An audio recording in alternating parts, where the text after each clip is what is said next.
tentang Ka'bah dan kehadiran tokoh perempuan dalam cerita tersebut dapat kita identifikasi bahwa di dalam Ka'bah itu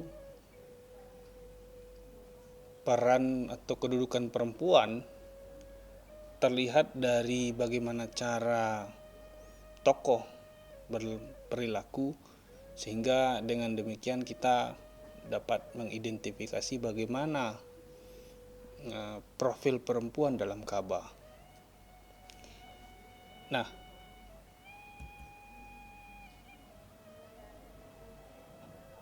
refleksi perempuan dalam Ka'bah. Kalau kita bicara tentang refleksi perempuan dalam Ka'bah, salah satu cerminan bagaimana perempuan di cerita rakyat tersebut terlihat dari bagaimana perempuan sebagai orang tua menjalankan tugasnya dengan melakukan pola asuh yang demokratis. Pola asuh orang tua, terutama di Minangkabau, dipandang sebagai suatu respon yang positif, yang di dalamnya ada nilai-nilai, dan itu bisa kita lihat dari penggunaan bahasa. Nah, sikap berbahasa ibu di dalam Ka'bah, kita bisa melihat kesan-kesan atau nilai rasa dari bahasa yang digunakan oleh tokoh perempuan sebagai ibu di Minangkabau. Di situ ada upaya untuk menanamkan nilai-nilai kepada anaknya, menanamkan kearifan lokal yang pada gilirannya masyarakat mesti mengimplementasikan apa yang sudah mereka baca. Nah, saya ambil contoh misalnya dalam kabar Rancak di Labuh, tentang seorang anak yang dibesarkan oleh seorang ibu yang pada cerita tersebut seorang ibu yang tanpa didampingi oleh kehadiran seorang suami. Nah, seiring berjalannya waktu, Rancak di Labuh kemudian tumbuh menjadi seorang pemuda. Ia tinggal di dusun Taluk dengan ibu, orang tua perempuannya, mandehnya, yang bernama Siti Johari. Adiknya perempuan bernama Siti Budiman. Jadi Rancak di Labuh ini adalah anak ibarat anak balam ya, sepasang. Nah, sebagai figur seorang Bundo Kanduang, Siti Johari adalah perempuan yang rajin atau suka berguru dengan orang yang lebih tua. Nah, karena teladannya yang demikian, ia menjadi seorang perempuan yang cendekia, tahu dengan kemuliaan dan adat. Nah, kita bisa melihat di dalam Ka'bah tersebut bahwa dengan jalan kiasan atau menggunakan perbandingan, seorang ibu seperti Siti Johari ini menyampaikan pesan atau nasihat kepada anaknya Rancak di Labuh dengan bahasa yang demikian, diharapkan adanya perubahan sikap. Berkat cara yang demikian, ternyata Rancak di Labuh mengindahkan apa yang dinasihatkan oleh ibunya. Dia bertaubat kepada Tuhan dan mengubah perangainya. Nah, kalau begitu kita kaitkan dengan dunia nyata, bahwa bahasa seorang ibu mestinya adalah bahasa yang didaktis. Mungkin ada orang tua yang niat hatinya untuk mendidik, terutama seorang ibu. Tetapi bahasa yang digunakan kepada anak jauh dari nilai didikan. Nah, kita belajar dari Ka'bah bahwa cara penyampaian ibu dalam mendidik atau menasihati anaknya yang pada dasarnya bersifat terbuka, tidak mengatur dengan kehendaknya sendiri, maka itulah yang kita namakan dengan pola asuh demokratis. Nah, seorang ibu sebagai perempuan atau punduk kandung di Minangkabau mesti mempertimbangkan pilihan kata dan gaya penyampaiannya. Nah, mungkin ini juga keistimewaan bagi perempuan, bahwa cara berbahasa perempuan karena dikatakan lebih halus, itu sebabnya kedekatan emosional anak mungkin lebih banyak pada perempuan atau ibunya. Nah, dalam Kabaran Cak di Labuh, ternyata pola asuh ibu sangat menentukan bagaimana anak dalam bersikap. Di kecerdasan anak pun juga tergantung kepada bagaimana cara mengasuh.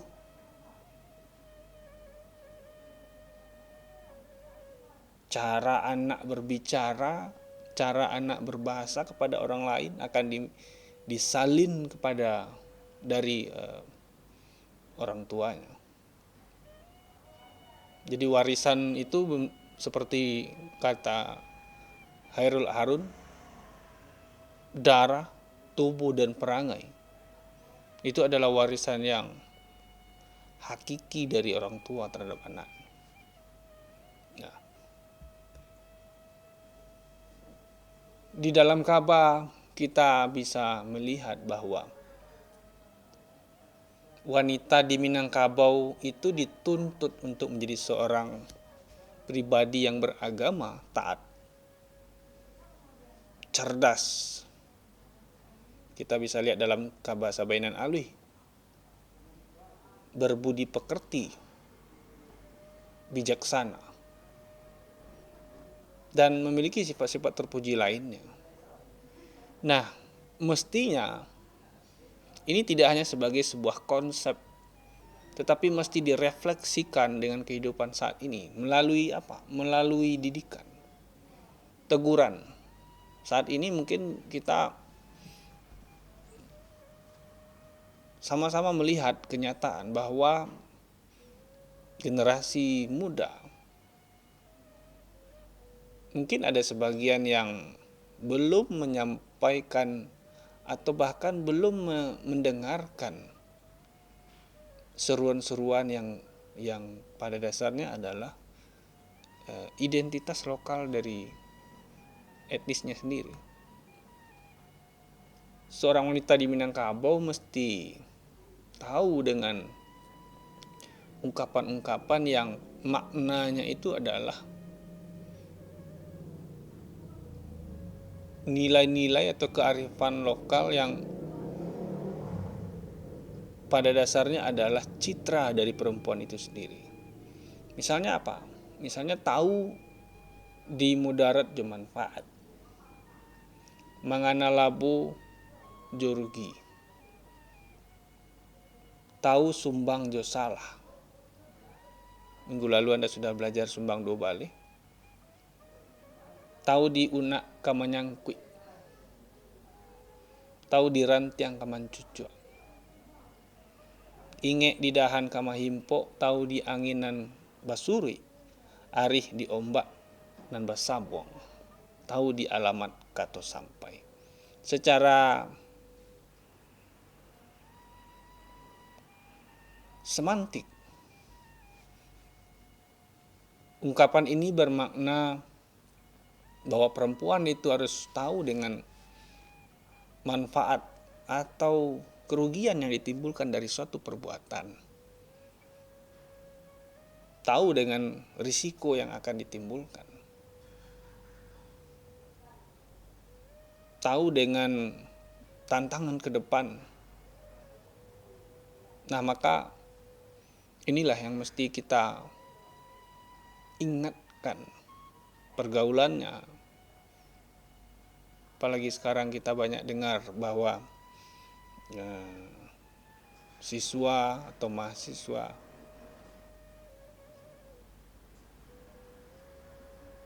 terjerumus pada dunia sesat. Dalam kabar Rancak di Labuh dan Anggunan Tongga misalnya, digambarkan seorang perempuan sebagai bundo kandung, seorang ibu yang menghadapi kedua anaknya, laki-laki dan perempuan. Cara mengajarkan anak ditunjuk ajarkan dengan kalimat-kalimat atau bahasa yang damai, tidak menimbulkan kebencian pada anak. Nah, anak mestinya juga lebih sensitif dan memiliki respon terhadap perkataan orang tuanya. Jadi ini adalah hubungan timbal balik antara sikap berbahasa seorang ibu terhadap respon yang ditimbulkan. Nah, saya ambil satu contoh dalam kabar Anggunan Tongga. Satu kutipan, manolah anak kandung denai, dangakan bana dene katokan, sakali kato orang lalu, jan takwi nyau katabang, jan ganta darah kata serak, jan malu dibawa pulang, baitu adat anak laki-laki. Bayak mandeh katokan juo, jiko malu dibawa pulang, kita bacarai kini nangko. Usah dipijak halaman denai, usah ditingkek janjang denai, jan ditapiak rumah nangko. Itulah nan pitaruah mande, pacik ganggam arek-arek. Sebuah seruan kepada anak dari seorang ibu. Dikatakan di situ bahwa seorang anak laki-laki mesti memiliki harga diri, tidak takut dengan tantangan yang dihadapi dalam kehidupan. Jika bertemu dengan permasalahan, maka dia dapat menyelesaikan dengan kelelakiannya sendiri. Jadi dengan cara berpikir. Nah, jika seorang anak memiliki pribadi yang rapuh, maka kata seorang ibu dalam kabar ini, jangan sekali-kali kamu kembali kepada saya. Maksudnya adalah ajaran kepada anak agar tidak menjadi seorang pribadi yang cengeng. Ketika mendapat masalah, mestinya dia bisa menyelesaikan masalahnya, tidak lantas langsung kepada orang tua. Nah, dalam kutipan lain,